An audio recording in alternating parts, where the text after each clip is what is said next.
when we talk about elaborate, we have to include the various dimensions.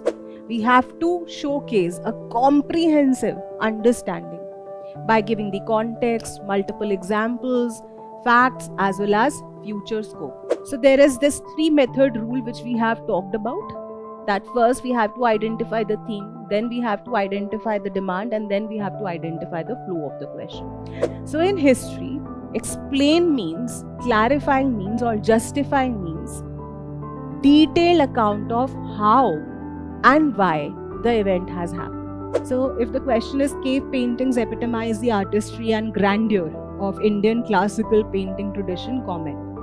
So what the topper has mentioned, cave paintings in India date back to Upper Paleolithic age.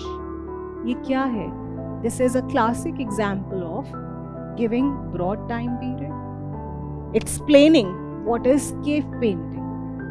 Do you write the same introductions or same type of introductions in history, geography, environment, economics? No.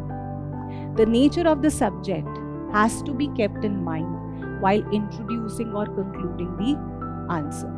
Don't use ornamental introductions. Ornamental introductions कौन सी होती है? जो सिर्फ सजावट के लिए होती है, for beauty. No.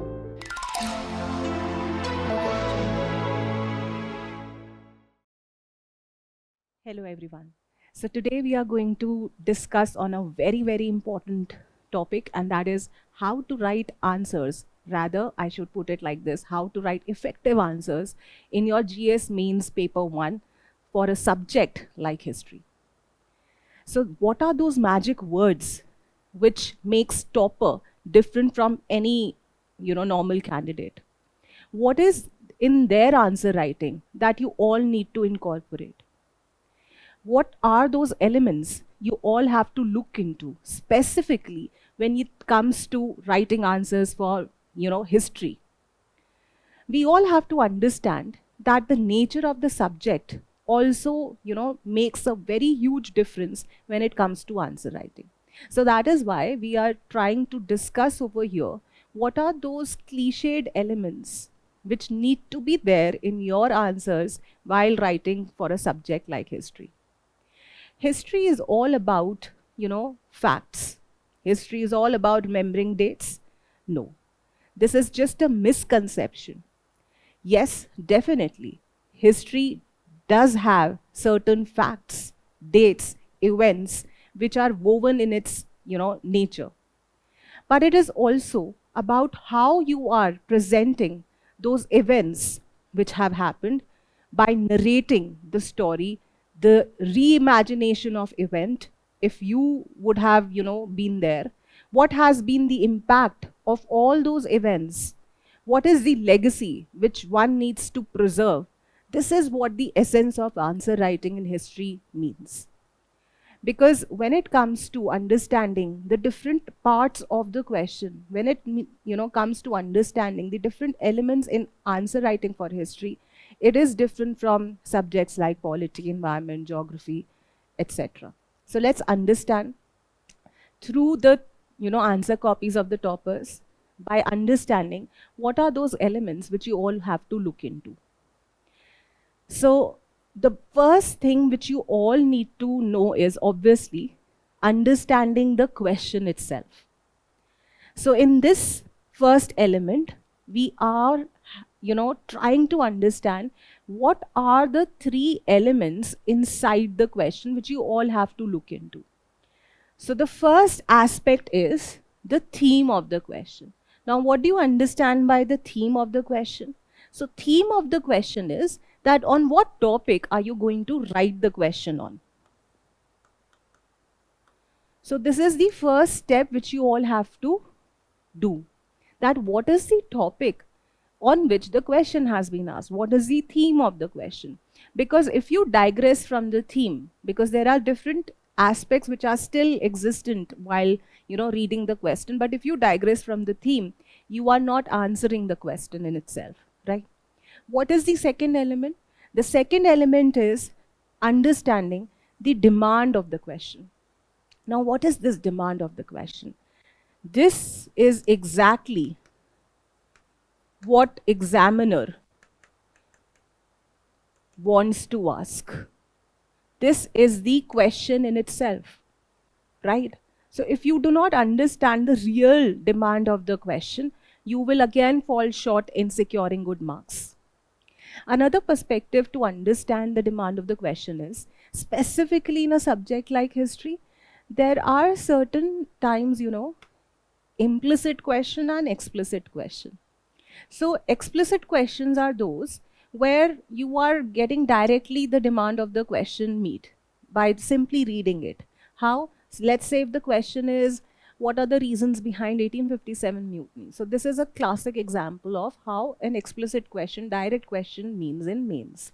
But what if the question is designed or using a language in such a way that you're not able to understand the demand of the question? That is where the biggest challenge is faced by most of the aspirants in answer writing, right? So we will take examples of how to ascertain what is demand of the question. Next is how to identify the flow of the question. Now, what is this flow of the question? Flow of the question is your structure presentation in a question. So how to understand what should be the structure, what should come first, what should come second, how to present it, whether to use more in point format, whether to use paragraph format, when to use maps, when to use visual elements to enhance the presentation. This is what we are understanding. So let's take up the first element in the reading of the question, how the student should read the question effectively. So there is this 3-method rule which we have talked about. That first we have to identify the theme, then we have to identify the demand, and then we have to identify the flow of the question. How do we do that? So this is one of the mains question which was there in 2020. Let's apply this 3-method rule. Now the question is, the rock cut architecture represents one of the most important sources of our knowledge of early Indian art history. Now, this is an example of a question which is implicit. The demand of the question you will not be able to understand in one reading, right? That is why we are discussing this question. Now, what is the theme of the question and where is it located? Now, many people would think, many students would think rock cut architecture is what they have to write. Definitely, they have to write on rock cut architecture, but in which perspective, in which context? Rock cut architecture you have to write as to show to the examiner that how it is one of the most important sources of our knowledge of early Indian art and history. Matlab, through rock cut architecture, how do you arrive or how do you ascertain what was our Indian art like? What was our Indian history like, right? So how it is used as a source of providing information of an early Indian art and Indian history, right? So what is the theme of the question? So the topic is sources of knowledge of Indian art and history. What is the demand of the question? Demand of the question is how rock cut architecture or through rock cut architecture it provides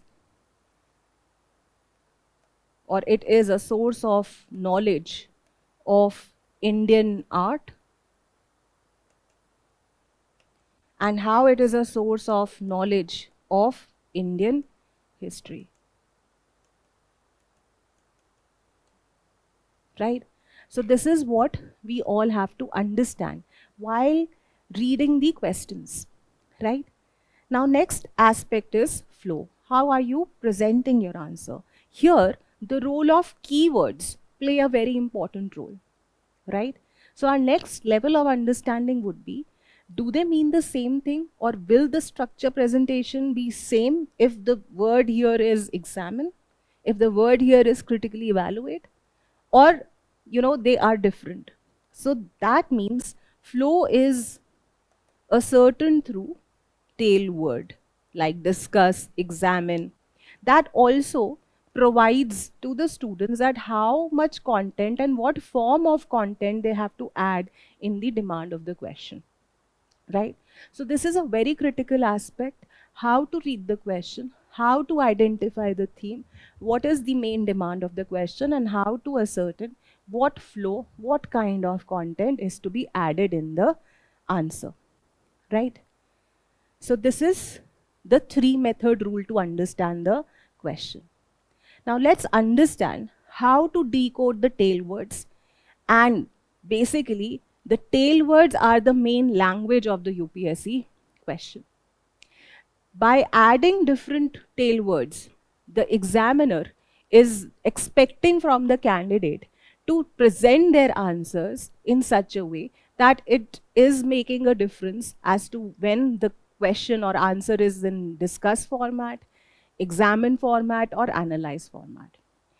Now, in this discussion, what I have done is that in the last 20 years, whatever tail words have been used by UPSC and GS mains, we are going to discuss on them, right? There is a pattern in your GS mains history questions where the examiner is using specific keywords more, right? You must all be wondering that history is all about facts. History is all about what has happened has happened. So how can we critically examine it? How can we critically analyze it? क्या history questions में critically word is essential? Or how do we approach answers if the word critically is there in history? Had it been polity, had it been geography, had it been environment economics, there we all understand that yes, there is a role, there is a scope in the question to, you know, reimagine the topic, right? Or imagine a topic critically. But because in history events have happened, right? We cannot change, we cannot provide solutions to it. So how do we go in the past and, you know, examine or reimagine to do certain changes? Or are we supposed to do that or not? That is what we are going to understand one by one, right? So the most important keywords which are used by UPSC paper setter are explain. Mostly in history questions, you get maximum number of questions demanding from the students explain something, right? Clarify, justify. Whenever these three keywords are used, they mean the same thing, right? So what do you mean by explanation or explain in history? How do you explain? It is not a concept, right? If you understand this, in geography, if there is this tail word explain, what do? You explain the concept, right? But in history, there is no concept. It's just an event that has happened, right? So how do you explain in history? So in history, explain means, clarifying means, or justifying means detailed account of how and why the event has happened. There is an implicit or hidden objective from the paper setter that he also expects in these tail words the students writing answers also dwelling into impact. So basically, how things have happened, what are the things that have happened, why they have happened. So why they have happened, you have to tell with example, you have to tell with facts, you have to tell with context, right? You have to also give them the reasons behind it, and then what has been its implication, what has been its impact in the future struggle, right? So this is what is explained, providing a clear detailed account of how things happen, why things happen, and what was their impact, right? So let's see in which all questions explain or clarify or justify have been used. So in 2016, there was this question, explain how the uprising of 1857 constitutes an important watershed in the evolution of British policies towards colonial India, right? Now again, just to give you an example, how to use that three method rule here and what is the now flow of the question, right? So basically what you have to understand is that what is the flow, what should be the introduction, what is the theme of the question. Now the theme of the question is uprising of 1857, right? What is the demand of the question? How the uprising of 1857 constitutes an important watershed in the evolution of British policies towards colonial India. That means basically it is asking impact of 1857 uprising, and this impact is to be ascertained the way the British policies have been shaped in colonial India after the 1857 uprising. So this is the demand of the question. So after 1857, what happened that it changed or shaped the colonial policies for India the way they had been? So that is why 1857 uprising was a watershed event. This is what you have to understand. Now, what is the flow of the question? You have to explain, right? This is what the tail word is, right? So how would you explain? You would explain by giving or explaining or giving a detailed account of 1857 mutiny. What were the reasons behind it? And those reasons became the reason for the change in the 1857, or, after the 1857, the shift in colonial policies towards India happened, right? So, matlab, what happened after 1857 revolt? Changes in army, military reorganization हो गया था, right? Changes in governing structure of India. So earlier, East India Company was managing the affairs of India. Now the crown rule got established, right? Similarly, what kind of change did we see? We saw change in the attitude towards social reform, right? Because we know that because of the changes in socio-religious policies that hurted the religious sentiments of the Indians, that became the main reason behind the 1857 revolt to happen, rather the immediate reason behind the 1857 revolt to happen. So this is what you have to understand. Similarly, let's take another example on clarify. So clarify, justify, and explain mean the same thing. Clarify how mid-18th century India was beset with the specter of fragmented polity, right? So what is the theme of the question? Mid-18th century India was beset with the specter of fragmented polity, right? So time period or, fragmented polity in mid-18th century. That means 1750s May. Why do we say that there was fragmented polity? What is the demand of the question? Reasons behind fragmented polity in the mid-18th century. Flow of the question. Clarify. Right? So why did we see in 1750s or mid-18th century fragmented polity? So obviously we have to trace it with the death of last great Mughal emperor called Aurangzeb, right? After the death of Aurangzeb, there was decline of Mughal empire. Now, with the declining of Mughal Empire, there was created instability in the Indian polity. Why? Because we started to see rise of different kinds of states, right? Like rise of successor states, rise of rebel states, rise of autonomous kingdoms. Why? Because there was decline of Mughal Empire. And what happened? Frequent invasions, wars of succession. So that all cumulatively led to fragmented polity. So this is how you understand how to read the question.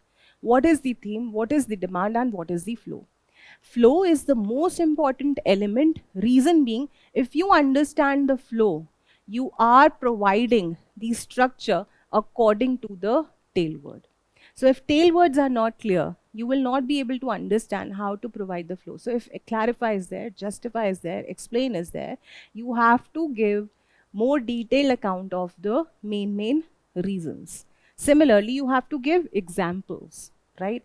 You also have to, in conclusion, so how do you conclude whenever explain, clarify or justify is given?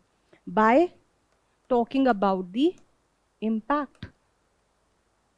So what led to in future because of the fragmented polity in mid 18th century. So this is what you have to understand about clarify, right? Now let's understand what is elaborate. How does it differ from explanation, right? So elaborate means, discussing or explaining in detail one component of a topic or an issue. So when we say explain, it is always or usually on a broader aspect. When we talk about elaborate, we have to include the various dimensions. We have to showcase a comprehensive understanding by giving the context, multiple examples, facts, as well as future scope. So let's take an example of UPSC question to understand what is elaborate. Now, usually in elaborate, as I told you, one aspect is asked, right? And if you compare it with explain, explain is always used or clarify is always used on a broad topic, right? So the question is, it came in 2013, in many ways, Lord Dalhousie was the founder of modern India, right? Now, Lord Dalhousie would have done many things, right? They could have simply asked on the contribution of Lord Dalhousie. So elaborate is specifically used when they are asking one aspect of a topic or an event or a time period or contribution, right? So you have to elaborately talk about what and why Lord Dalhousie is considered as the founder of modern India, right? That means you don't have to critically evaluate. You don't have to bring out any wrong policies or wrong actions he had undertaken, right? You have to talk in respect to how he's regarded as the founder of modern India, right? So this is what you have to understand. So whenever elaborate is used, specifically it is used in questions which needs an idea on one dimension, right?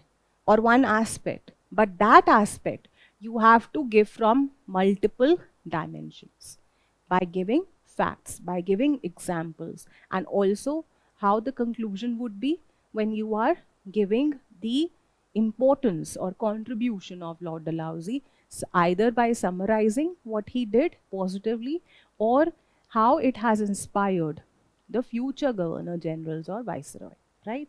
So that is what you have to understand. Now let's come to elucidate. So elucidate means that you are basically clarifying a topic in detail with examples. Here, the examiner is definitely looking the answer from the perspective how many examples the student has given.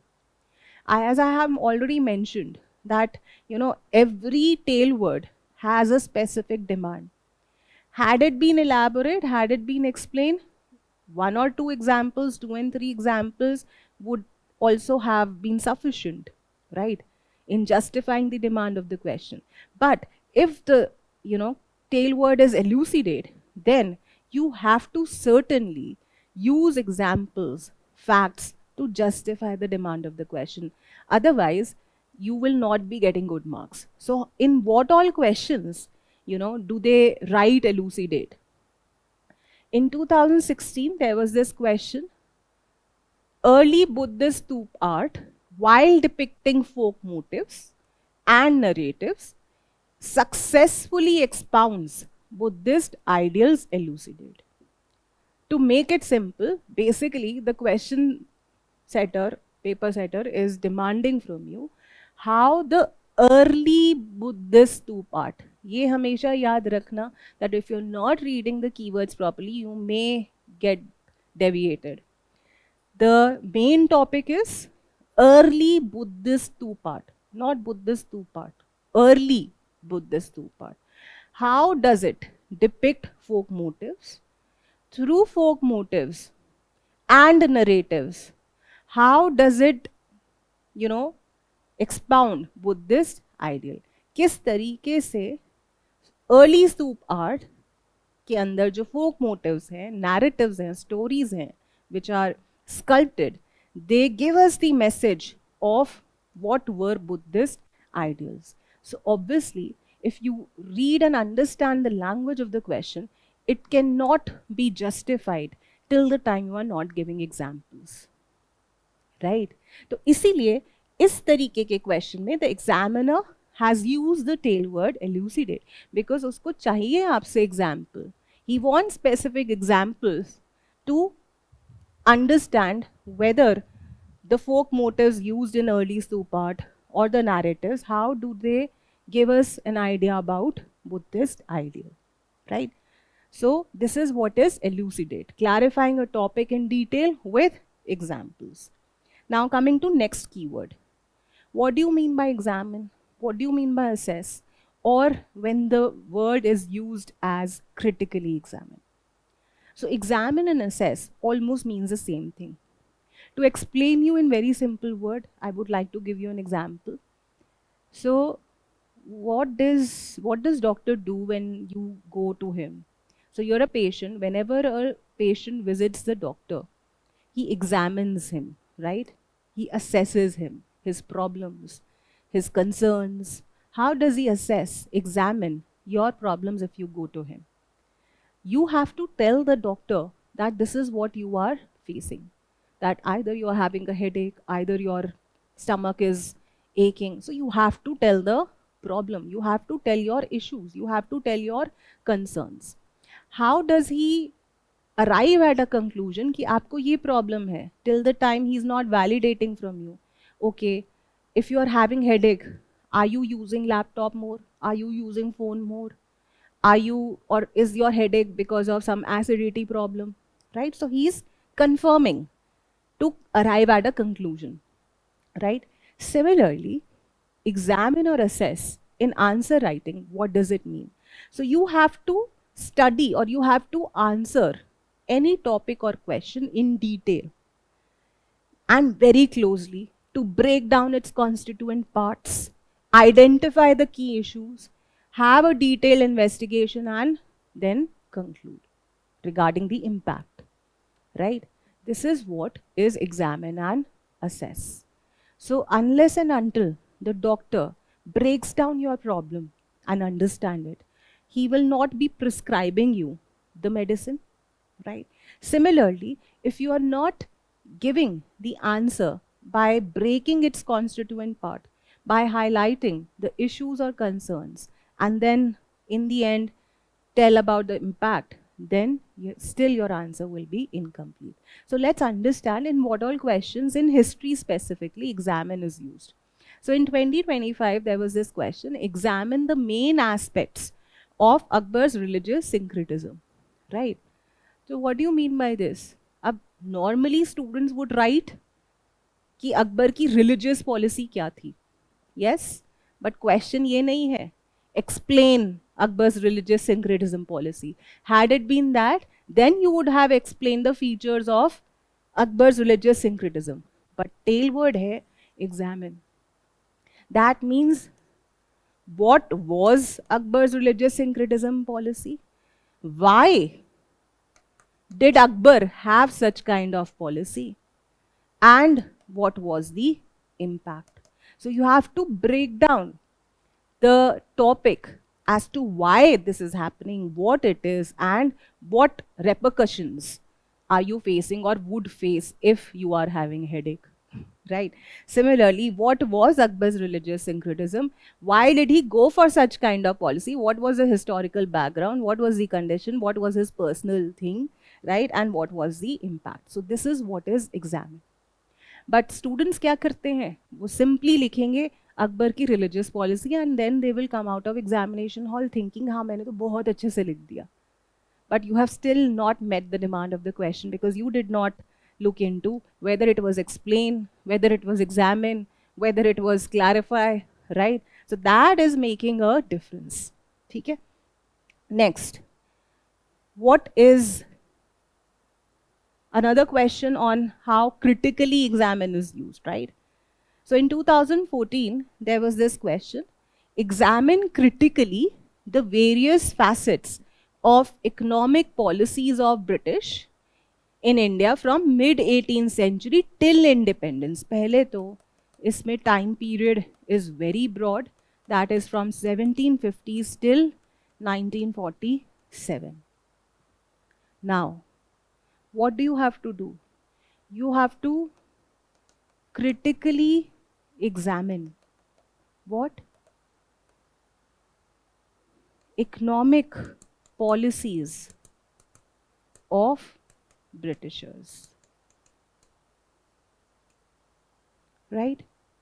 Again, I would like to draw your attention to a word that you still have to see and cannot overlook. Facets. The question is not on discussing one by one on, various British economic policies, but dimensions of economic policies, right? So this broad understanding first is required while you are reading the question. ठीक है, इसी से पता चलता है what is the demand of the question, what is the role of keywords given in mains questions, right? Now comes examine. Had it been only examine, then what would you have done? You have simply, written down what are the different kinds of economic policies, right?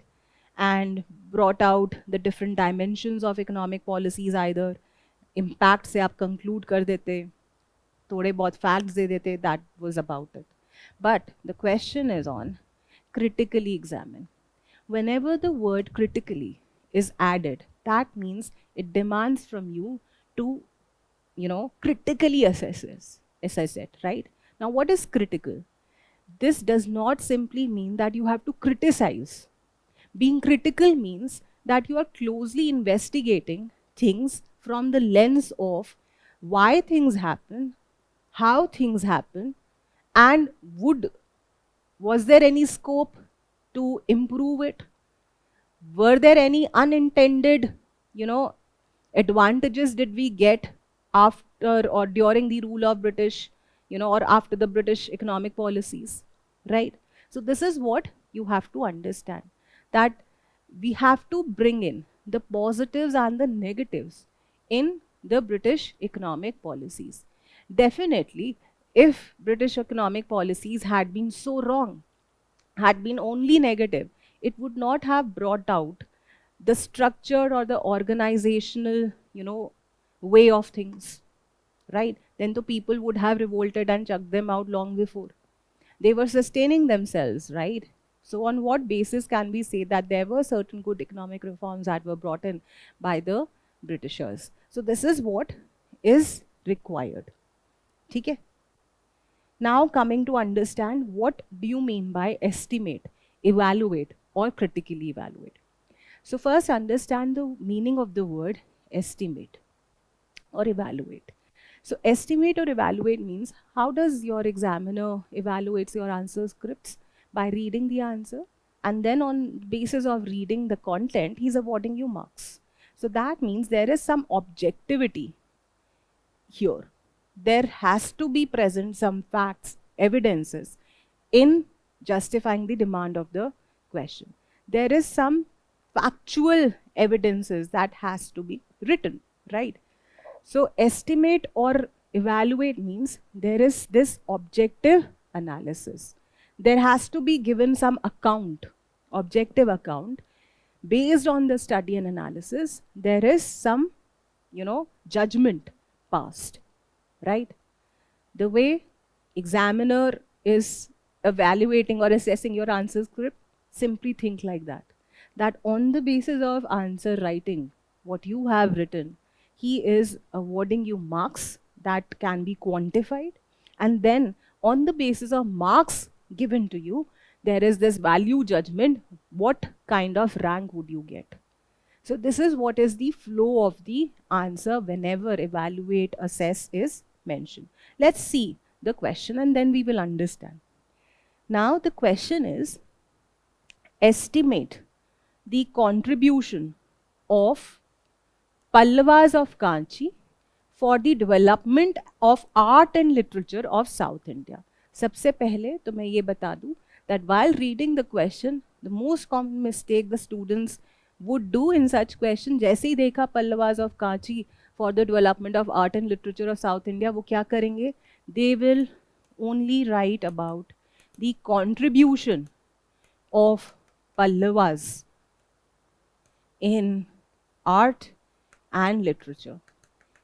ये तो demand ही नहीं है question की.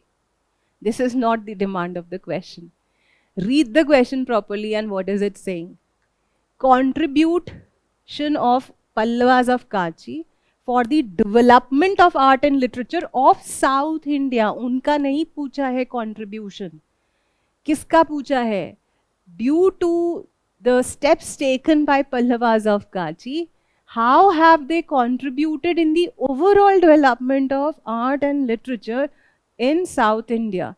And you have to estimate, you have to assess to what extent can you say कि क्योंकि Pallavas of Kanchi ने they had done this step or taken this step in art and literature, and that led to the development of art and literature of South India. So I hope the meaning is clear, that whenever estimate is given, you have to give an account. You have to, in detail study how they have contributed. To what extent can you say? And to what extent till the time you are not giving facts, you are not giving evidences, right? That's not possible. Okay. Second element, I have already mentioned, read the question very properly and carefully. नहीं तो आपको फिर से लगेगा that you have justified. हाँ, आपने separate headings भी दे दी, right? You have broken the question. No, the question is not on the contribution of Pallavas of Kanchi, but how because of their contribution in art and literature, it has led to the development and promotion of art and literature of South India, right? So this is what you have to understand. Now let's take an example again of evaluate. Evaluate the policies of Lord Curzon and their long-term implications on the national movement. अब आपको क्या करना है? You have to assess, you have to evaluate that whatever steps Lord Curzon had taken in the form of policies, in the form of actions, in the form of decisions, how it has had long-term implication on national movement. Long term पूछा है, short term नहीं पूछा है. You don't have to से कि Curzon ने क्योंकि announce किया था that there will be partition of Bengal तो स्वदेशी मूवमेंट हुआ. No, because he sowed the seeds of division for the first time of any British Indian province that led to the struggle for swaraj and ultimately Poon Swaraj. So long-term implications on national movement is what you have to write. You have to first evaluate that on what basis are you saying that his policies were positive and negative, and then give the long-term implications on national movement, right? So basically, this is what is evaluate, estimate, right? Now, what is critically evaluate, right? We've understood the meaning of the tail word evaluate or a estimate. Now, what if critically evaluate is given in history question? अब पहली चीज तो we have to understand that you know uh, it's very important for every student to also highlight in their mind and note of it, make a note of it that there can be critical element in history, right? If something has happened, you are just expected to know that was there any scope for improvement or not, or on the basis of whatever perspective is given, whatever opinion is given, can you reject that opinion or perspective or not, right? So this is what we are now understanding. Mesolithic rock cut architecture of India not only reflects cultural life of the times, but also a fine aesthetic sense comparable to modern painting. Critically evaluate this comment. मतलब कि क्या आप इस बात से सहमत हो that Mesolithic rock cut architecture not only reflects cultural life of the times when the painting was done, but also it can be compared with modern day painting. Do you agree to this judgment, value judgment, or statement, opinion, perspective given? That is what you have to critically evaluate. To what extent can we say that Mesolithic rock cut architecture reflects the cultural life of the times as well as it can be compared to modern day paintings? To some degree, yes, it can be compared to modern day paintings. Kaise? So, there was use of organic colors, vegetable colors, which we still can see, on the basis of archaeological findings, which, we have got or received, that the colors are still intact, right? The kind of creative elements that were used. But can you compare in terms of modern day painting? तो वहाँ पर आपको कुछ features लेकर आने हैं modern day paintings के, no, that that abstract painting, right? Doing painting for a cause, all of these elements are not part of Mesolithic rock cut painting. Similarly, yes, it do reflect the cultural life of the times, but not all. We've still not found, different evidences of Mesolithic rock cut paintings. Whatever we have found, on the basis of it, yes, we can say we can understand the cultural life of the times, right? So this is what you have to critically evaluate. Okay? Again, understand here there is mention of the word Mesolithic. पूरा rock cut architecture नहीं पूछा है. So this sense of timeline and period in the question becomes very, very important. Okay? Now, what do you mean by discuss? If discuss is used by the examiner in question, what do you mean by it? So discuss means that you have to present the question or rather the answer in different perspectives, dimensions, on a topic, right? So let's see how the question, is asked by the examiner using the tail word discuss. So in 2025, there was this question, Mahatma Jyotirao Phule's writings and efforts of social reforms touched issues of almost all subaltern classes. Discuss. Matlab, you have to bring in what all issues were brought in, what all subaltern classes were impacted by the things done by the efforts of Mahatma Jyotirao Phule, right? So basically discuss means giving dimensional view. There is another aspect to discuss, right? So whenever we do discussion, you do it with your friends, you do it with family, right? So what do you do while discussing? You give some perspectives, you give some opinion, you give some viewpoints, right? So collectively, when different people are there as part of discussion, they bring in their concerns, they bring in their perspective, they bring in their issues, they bring in their opinions, and then the conclusion is on the basis of what best could be done. Similarly, you must have noticed that while discussing, there is an element of debate also. Some would go from, on one side, which they are mainly complying with. Some will go on another side, which was the majority opinion, right? So some groups are also formed. So in the element of discussion, you do have debate kind of structure also, but not in history. You cannot go for and against, right? So whenever in history discuss is used, you mainly have to, write your answer by giving different dimensions, viewpoints, opinions, right? Now let's come to understand what is enumerate. Enumerate in simple words means to list down in point format. One after the other, you have to give the points, right? So in which all, questions or topics enumerate is given. So for example, in 2020, there was this question, Pala period is the most significant phase in the history of Buddhism in India. Enumerate. That means you have to simply list down how Pala period was the significant phase in the history of Buddhism in India. तो इसमें जो flow आएगा of your answer, that will be in point format more. However, while writing down the points, you can pick broad dimensions, right? But definitely there has to be point format of a flow in such kind of tail words, right? Now, what does highlight mean? Now, as the word suggests, highlight. You have to throw light. Now, when do you throw a light? When you want to emphasize. Are you understanding this? That when you have to emphasize on some broad, significant portion, you highlight it. So, highlight does not only mean that you are just enumerating or listing down. Highlight means that you have to bring out the most significant aspects. So let's see and understand through a question. So there was this question in 2016. Highlight the differences in the approach of Subhash Chandra Bose and Mahatma Gandhi in the struggle for freedom.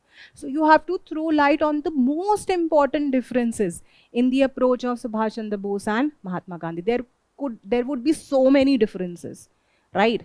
But you have to throw light on the most significant differences. That is how the examiner would assess whether you have understood the question or not, right? So this is what you have to understand, that in highlight you have to draw attention to the most important issues, right? Let's see another example of highlight. Persian literary sources of medieval India reflects the spirit of the age. So basically this is the keyword which we all have to look into from the perspective of not highlight, but when do we use comment and what is the meaning of the word comment, right? So here we are discussing what is comment mean. So comment basically means to give an opinion. अब आप पूछोगे ma'am opinion in history, things which have happened, how are we able, are we also mature enough to give opinion to what has happened? So yes, here whenever in history comment is used, you have to understand that your opinion is not sought whether they have done or how you could have changed. No. What they have done, how they have done, right? And what were its effects. Here, another important critical aspect of comment is that you have to, assess the judgment or statement or opinion given in question. So comment is not given in every question. Comment is certainly given only in those questions where there is some opinion already given in the question format. So for example, question hai, it is a value judgment. Persian literary sources of medieval India reflect the spirit of the age. Examiner ने खुद ही बोल दिया है that Persian literary sources of medieval India reflect the spirit of the age. Do you agree that Persian literary sources reflect spirit of the age or not? Yes. That means the question is demanding what was the essence of Persian literary sources. What accounts were given in the Persian literary sources of those times which reflect how the society was. What were the political developments, right? What kind of innovations were brought in? So that is what you have to bring in, right? So yes, they do reflect the spirit of the age, but were they sufficient? Were there no other literary source that could have reflected the spirit of the age?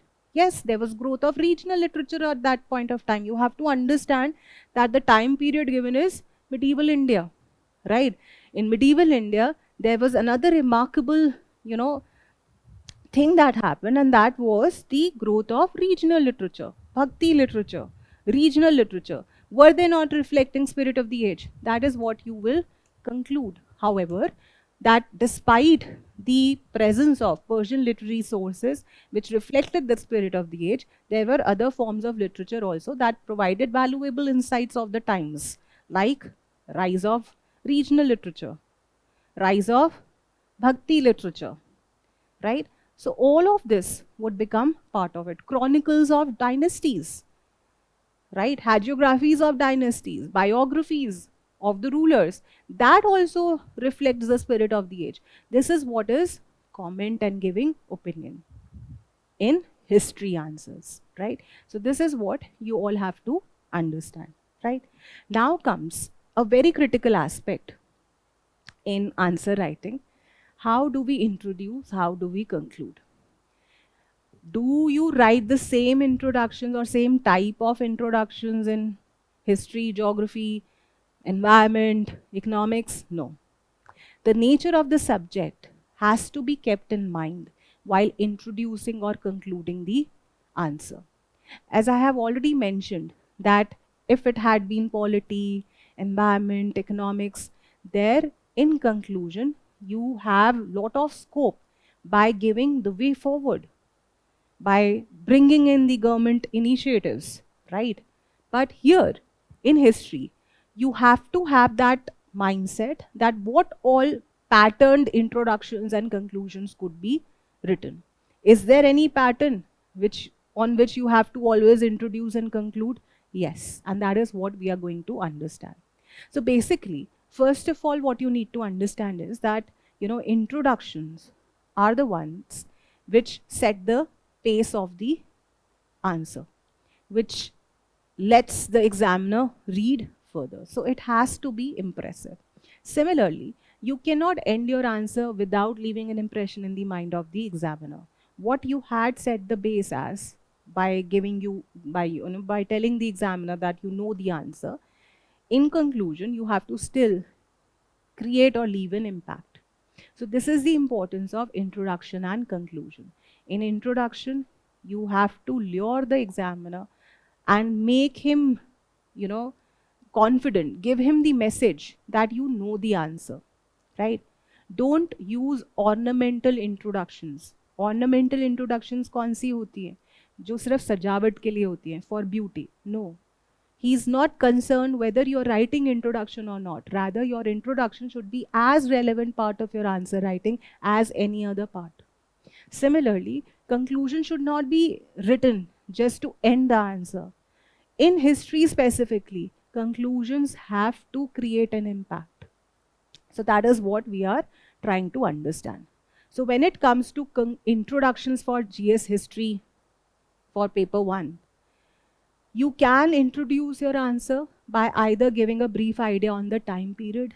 You can highlight the background or the historical context by giving the reasons or some background. What was the time period? What was the scenario? What were the developments happening at that point of time that led to that event or movement? Then you could also provide the main reason for any event, movement, or issue to germinate. So this is how you introduce your answers specifically for history, either through time period, either by giving broad context, historical context, or by providing main reason, right? But having said that, obviously, while reading the question, we all know that introductions could not be generic, they have to be contextual. So what do you mean by general constitution, introduction, and what do you mean by contextual introduction? ये remark आता है whenever you get your answer scripts checked. Let's understand it, right? Through a question. So let's say question is, uh, discuss the reasons behind 1857 mutiny, right? Many of you will write as part of introduction the moment they see 1857 mutiny, that 1857 mutiny was considered as first war of independence. ये the most cliched way of describing what does general introduction look like. अब आप मुझे बताओ question किस पे है? Question है reasons behind 1857 mutiny. Introduction क्या बोल रहा है? Introduction is giving you the impact और ओपिनियन रिगार्डिंग दी 1857 म्यूटनी. ये तो क्वेश्चन में पूछा ही नहीं है. क्वेश्चन में तो पूछा है reason, right? So what should have been the right way of starting this question? That means what is contextual introduction in the context of what the question demanded. So if someone writes the immediate reason as part of introduction that it was because of the socio-religious policies of the Britishers, and more precisely the introduction of Enfield rifles, right, led to the 1857 mutiny, sets the pace.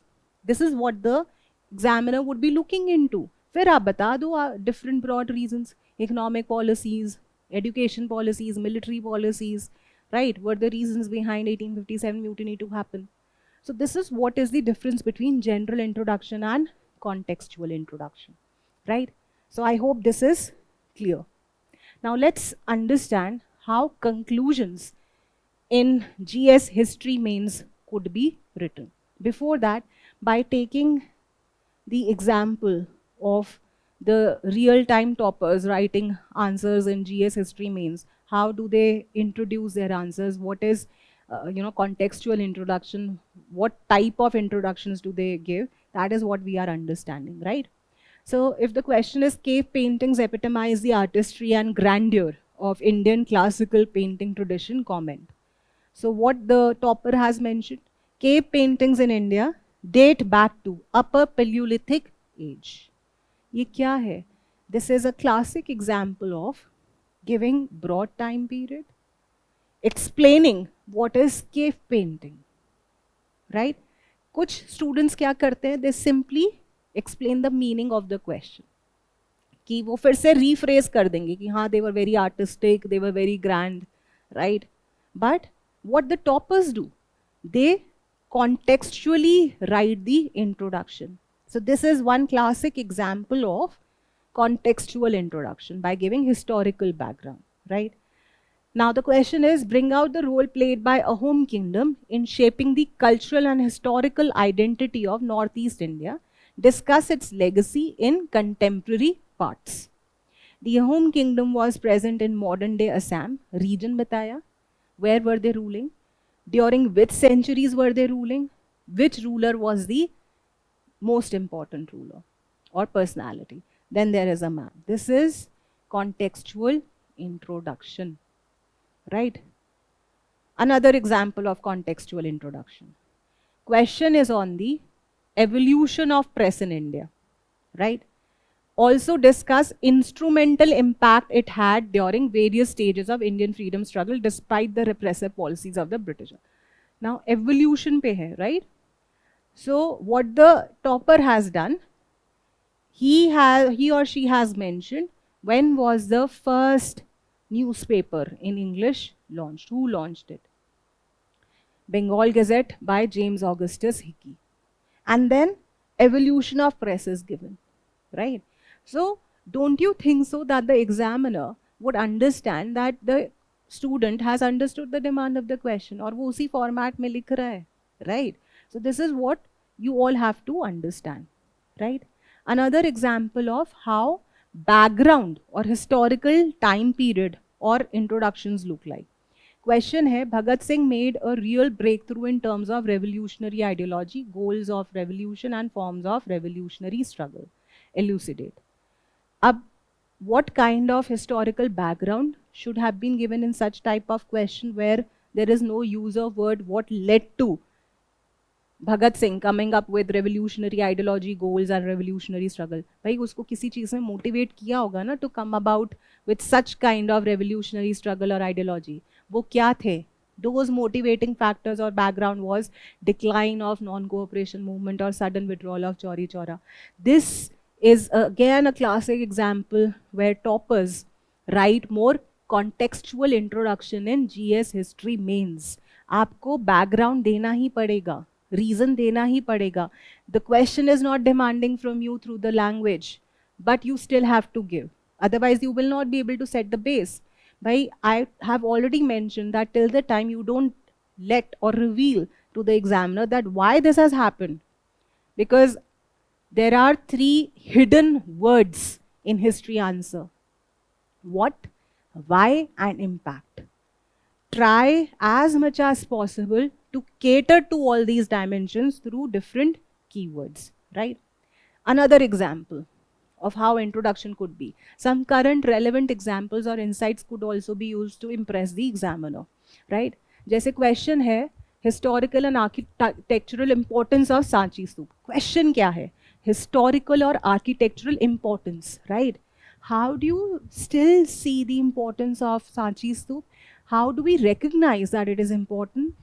UNESCO itself has recognized it as a World Heritage Site. तो ये भी contextual introduction ही है. By bringing to light the knowledge and wisdom of the student to make a connection with the examiner. See that I am highlighting the importance of Sanchi stupa by giving you an insight that it is an UNESCO's World Heritage Site. So this is again very very important. ठीक है, अब चाहे आप इसको conclusion में लिखो, introduction में लिखो, whatever, but this has to be done. Another example. अब question क्या है? Traditional theatre forms of India reflect the ideals and emotions of society. Again, topper, what he has done. Recently, Ram Leela and Mudiyettu were rewarded as intangible heritage and have already been there in UNESCO's intangible list. अब यही है difference between a topper and a normal candidate. A normal candidate would discuss what ideals and emotions of society are reflected through traditional theatres. वो example दे देंगे, but this is what they have to do. ठीक है? Now, how conclusions in GS history mains can be, practiced. First type of conclusion could be summarizing the contribution in 2 or 3 lines, right? थोड़ा सा organization के बारे में बता दिया, about the contribution of the movement or event or personality, whatever the question is on, right? Second type of conclusion could be how it has inspired the future struggles, how it has inspired new innovations and discoveries. Engineering, जैसे अगर Pallavas of Kanchis are considered to be the pioneers in Dravidian architecture, using their influence and technical expertise, how other regional architecture were developed, वो हो जाएगा आपका inspiration. That can be used in conclusion. Contemporary relevance. If the government is coming up with any postal stamp, if the government is coming up with any festival to commemorate, if the government is coming up to recognize the effort or the contribution of any historical personality, if at the global level, UN or its agencies have recognized any cultural heritage, any monument, that will become its contemporary relevance as part of conclusion. So these are the 3 broad categories of conclusions which you can write in GS history mains. Now let's see the example. These are all snapshots of the answer scripts of the toppers, right? Question hai, with example, discuss how cultural traditions from various regions of India get reflected in regional music. Question hai regional music पे. Conclude कैसे हुआ है? ठीक है? Recent proposal for museum for Carnatic music reflects their importance to break free from colonial mindset. They must be protected with introduction in school curriculum encouraging tracing our roots. So basically, the topper is reflecting the recent initiative that have been taken by the government to promote regional music. Musical schools बना रहे हैं, उसको school के curriculum में include कर रहे हैं. That is your conclusion, right? By highlighting the recent importance being still given by the government, right? Similarly, you also have to understand that whatever link we are still maintaining with our ancient past, with our medieval past, any historical past, is what the examiner would appreciate always in your answers. Whether you bring in the introduction or conclusion, it depends on you. But that link which we are still carrying, that legacy which we are still carrying, if it has been recognized, if it has been taken care of, preserved, that you have to bring in your answers for history mains, right? Similarly, there was this question, traditional theatre art forms, Hana, or how do they reflect the emotions of and ideals in society? How the topper has concluded. With India winning Oscars in 2023, Natu Natu. So how he has concluded, Natu Natu was a very famous song of a movie, right? How the theatre forms, are still being recognized or reflect the emotions of the country. That is what, you can bring in. Now, after understanding what we have to write, what all we have to look into with the way the examiner is using the language, right? The most important aspect is your presentation. From where the difference is coming in means not on the basis of content, not on the basis of knowledge. Again, I feel that in mains like prelims, you all have studied the same books, same sources, same mains 365 key booklet, value addition material, right? The difference is coming from how you are interpreting the question and how you are penning it down, and in which format, whether the answers are examiner friendly or not. Please understand the problem of the examiner also. He has to check and read so many copies until the time, if the student is not making the work of the examiner easy, he is not going to reward you or give you marks according to the content you have written. So then that means presentation, structure becomes very important in answer writing. Despite of you writing the most relevant examples, the most relevant content, whether you have understood the demand of the question also well, that would not matter till the time you present it well. So here is the role of structure presentation coming. So you have to make your answers examiner friendly. And how do you do that? You have to provide a clear structure, organized way mein, right? You have to mention clearly the points. Use more, bullets. Use more headings, subheadings to organize your answer. Next, use more, points for clarity. अब क्यों बोलते हैं कि write more in bullet points or small paragraphs? Because that is very easy and convenient for the examiner to read.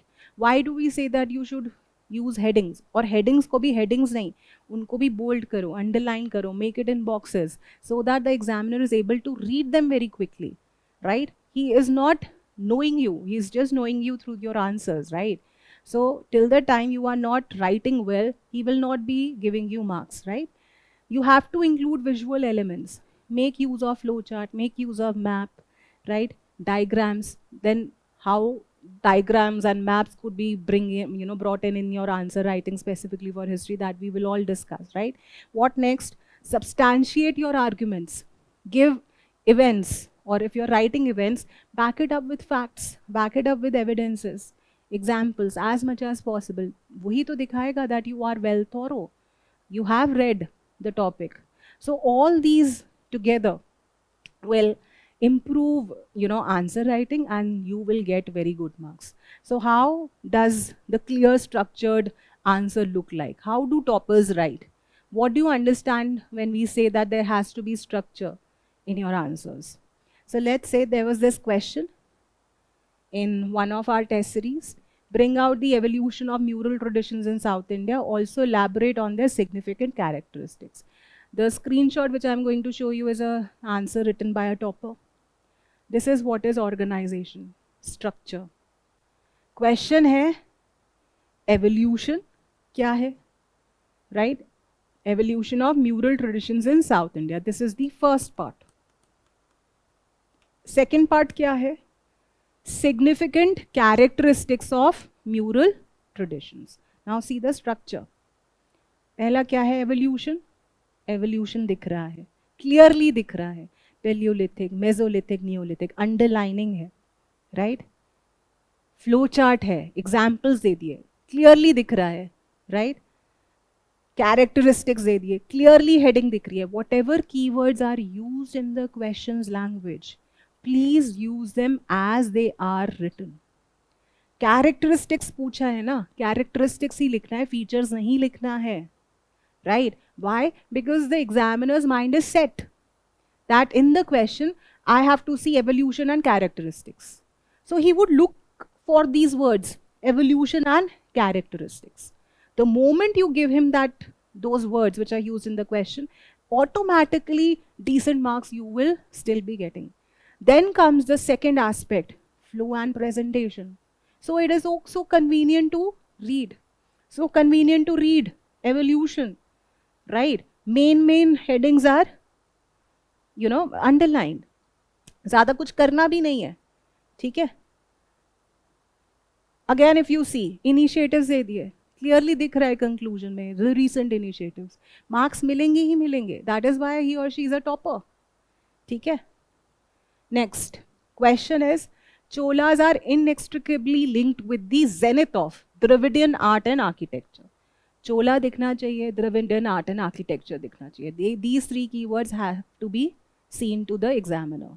चोला दिख रहा है, ठीक है, द्रविडियन आर्ट भी दिख रहा है, हाईलाइट हुआ है, एग्जाम्पल्स दिए हुए हैं, but the point is that it is structured. Chola दिख गया, द्रविडियन आर्ट दिख गया, ठीक है? Cholas and Dravidian art, Cholas and literature, architecture. So this is what they want. Now how toppers substantiate GS history answers with examples. How in answers examples are to be presented, right? So question is, in the context of Indian subcontinent, Sanskrit is perhaps the only language that transcended not only academic disciplines but also the barriers of regions and boundaries. Elaborate. अब आप कैसे elaborate करोगे till the time you are not giving examples? So obviously examples are to be seen. For every heading, mathematics के लिए example, medicine के लिए example, astronomy के लिए एग्जाम्पल, प्लेस के लिए अभिज्ञान शकुंतलम, पोएम्स के लिए Ritusamhara, right? How do they transcended barrier of regions and boundaries? content and example. How did they transcended academic disciplines? Points and example. This is again a classic example of structured answer with example, right? How do the bullet points format in answer writing by toppers look like? Question is, Indian nationalism that confronted British imperialism in the 19th century was a product of colonial modernity. Do you agree? कैसे product of colonial modernity है? Some arguments. Example. Arguments. Example. Argument. Example. However, it was more than just colonial modernity. Argument. Example. Right? क्या था? Tail word. Do you agree? Can you fully agree with this? No. So this is what you have to make sure that you are also incorporating in your history answers for mains, right? How visual elements are incorporated by the toppers. So if a question is on the cultural traditions from various regions and regional music, map दिखा दो, कुछ regional musical के forms reflect कर दो. Cave paintings हैं, cave paintings at different places दिखा दो. This is the visual element which you can bring in your history answers. What others can do? If a question is on architecture, Nagra, Dravida, some forms could be displayed. How you can use flowchart like this, some elements of flowchart. So for easy readability, and to cut down on your time. अब ऐसा नहीं है that examiner would cut your marks because you have not explained. Examiner also knows that it is only a 10 marker which you have to write and you have limited space, but you are still giving the reasons, right? So this will also do. This will also work. It's not only that in flowchart format you can only write environment ke answers or other subjects. No, in history also this can be done. Now, what are the common mistakes which the students do while writing answers for history in GS? सबसे पहला mistake is that because it is put inside the mind of the students that they have to throw facts, they have to throw example. There is no connection with the fact and the topic asked. So this isolated facts or examples, you have to refrain. Always use the most relevant examples. Disconnected facts nahi dene hain just to make your answer more appealing, right? History is all about how connected you are with the topic, right? So treating history as disconnected facts would not be giving you result. Next mistake which in answer writing usually the students do is obviously that they are neglecting the practice for answer writing in history. क्यों? उनको लगता है more critical evaluation and analysis thoughts are required to be used in polity and governance, economics. तो मैं उनकी practice कर लेता हूँ. ऐसा नहीं है. History answer writing is as important as any other subject's answer writing. Rather, I would feel that, in history, you need more practice. Why? Because you have to have that organization of points. You have to have that kind of practice to incorporate in which area you can bring in your visual elements. कहाँ पर map आप बना सकते थे, कहाँ पर flow chart बना सकते थे, because you are reading history in in paragraph format. Books में जैसा लिखा है, books में map नहीं है, books में there is no flow chart, right? So this is what becomes very, very important, that many students neglect practice for history answer writing in GS. Poor presentation तो होगा ही. When you've not practiced enough, you thought कि हाँ, I remember non-cooperation, I can write on it. I remember quit India, I can write on it. Question आ जाएगा analytical, right? You could have shown in Quit India movement also the centers of revolt. You could have shown in a flowchart who were the participants in Quit India movement. So all of that, it's again very, very important. Presentation in writing history answers, right? Now, what is my final takeaway in answer writing for GS means history? So, see students, it is very, very important that we are understanding the essence of mains format in UPSC.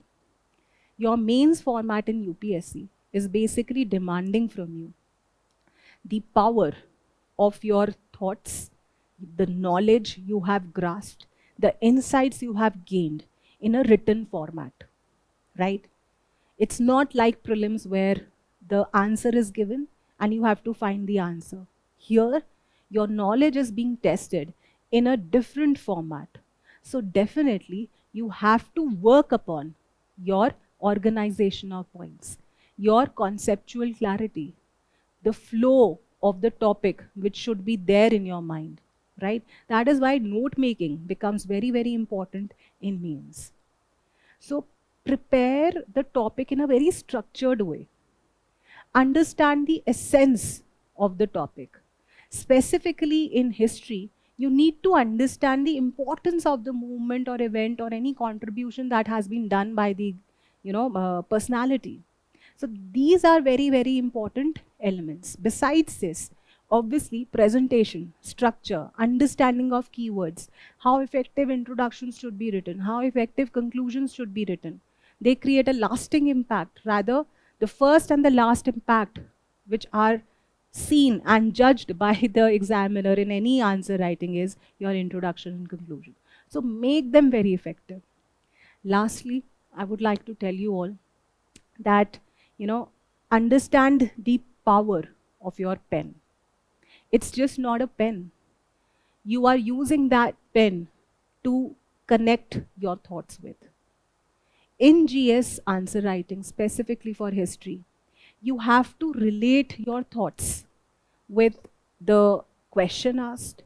You have to relate your knowledge and blend it with what impact any historical, legacy, monument, movement, issue would have created back then, right? So this is very, very important in answer writing. So this is from my end. I hope this will give you good insights and it will improve your answer writing in GS History Mains. All the best.